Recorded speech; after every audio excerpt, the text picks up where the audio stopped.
So this video right here is for the 5.3 with either the 6-speed or the 8-speed, so the 6L80, 6L90, or the 8L90.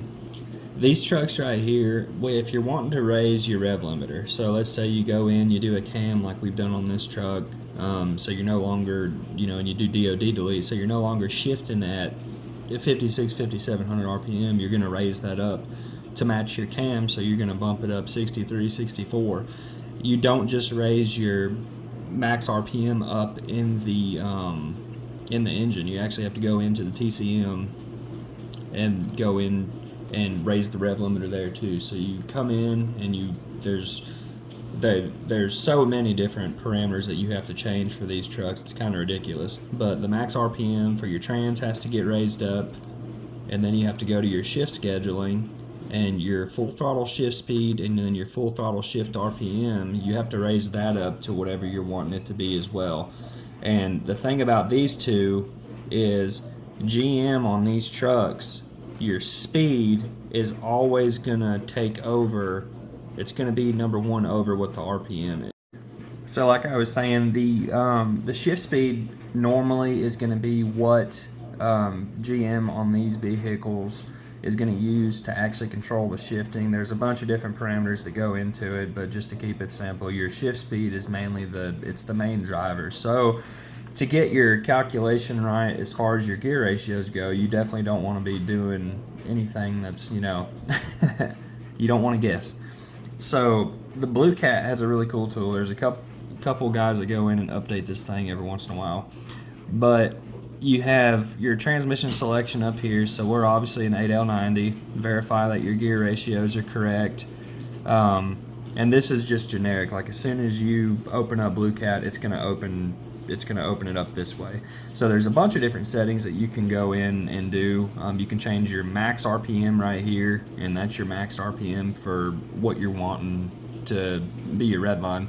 And then you have your final drive, which is your rear end gear ratio, and then you have your tire size, your idle RPM, and then you also have your downshift RPM limit right here. So that's the max RPM at which the truck will downshift.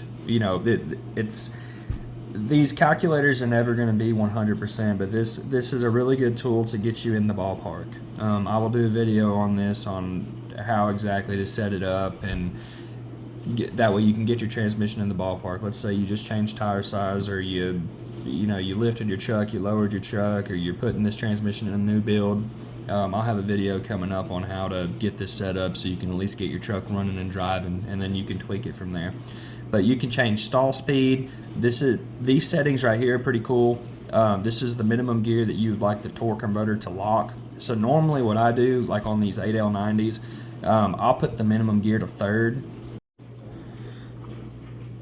But usually on these torque converter settings right here, you can really play around with it and see whatever you like. I like to keep the minimum gear and the acceleration gear the same, so normally on the 8L90s I'll do it in third, and I've had pretty good luck with that. And then you can come here to the shift slope. Normally you can just run the 04 and up truck if it's an 8L90 that's in a truck. If you want a little bit sportier of a shift feel, and it'll change the mile per hour and everything in here, you can go up to like a Camaro or a Vet, whatever. But like I've never really even tried it. I just keep it on 04 and up truck. You can change the factor, the offset, and that'll change your mile per hour some too. So basically the way this works is this right here is your regular upshift speed with the torque converter not locked. This right here is your downshift speed, torque converter not locked. These right here are your torque converter lockup speeds. And then these right here are your torque converter unlock speeds. So basically the gist of this, like I said, I'll cover a video on how to do just a base tune to get your truck running and driving, or your car, or whatever has the 8L90 in it. But you basically would come in here to your shift scheduling on your tune, and then let's say you're working on your part throttle shift. You're wanting to get this thing dialed in, and don't pay attention to these 200 mile an hour numbers right here. This truck ain't ever gonna hit 200. We're getting it dialed in. This is just example of how the BlueCat tool is awesome, but it's You know, it's not realistic in the 200 mile per hour zone for 8th gear. I think this truck, whenever it's shifting 6th to 7th at wide open throttle, it's at like 105, 106, somewhere in there. We try not to go too crazy on it because that truck still has a factory driveline in it. But you would basically come in here, go to BlueCat. So right now we are on the upshift speed versus throttle position and versus the shift. So your upshift speed is going to be all these numbers that are in the box. Throttle position is going to be this bar going straight across the top. And then the gear, the desired gear or the shift that's going to be happening is going to be here on the left. So we go back to BlueCat, and then we'll go to this table right here. And so we'll put it back. I'll edit a few things. I'll show you.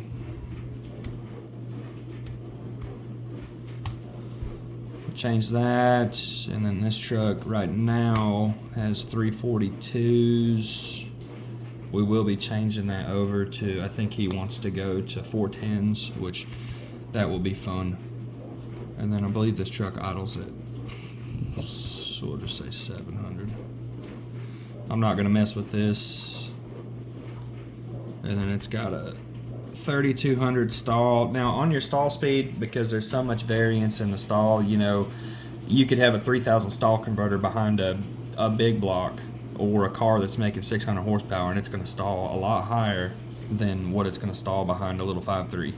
So on the stall converter, if it's a 3200, you don't have to put 3200. You can just put 3000 if you'd like to. If you look at the numbers, it doesn't affect it a ton. I mean, we just changed it by almost 200 RPM, and you can see like there was a few cells that were inside the shift boxes that changed as far as mile per hour goes. So we'll do 3200. I keep all these in third. Don't mess with any of these. So the factor, the offset, up, down, don't mess with any of these until you get the base tune established. So basically, the way that this would work is, I think the copy and paste feature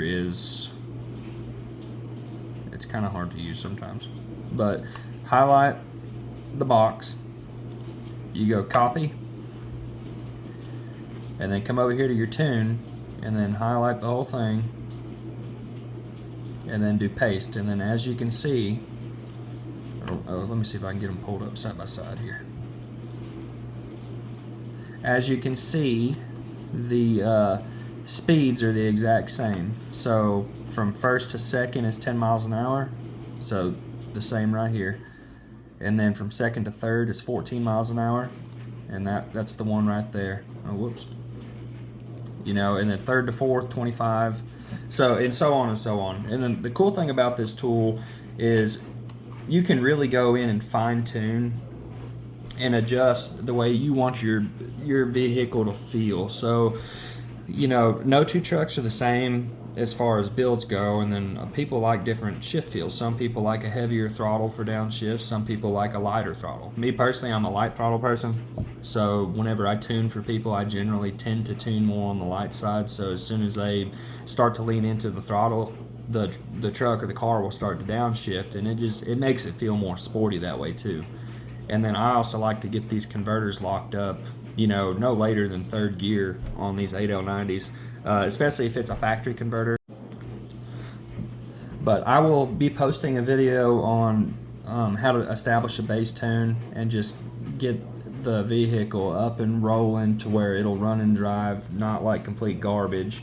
So be on the lookout for that. I'll have a video coming out on how to do just a generic tune to make sure that these things are shifting okay.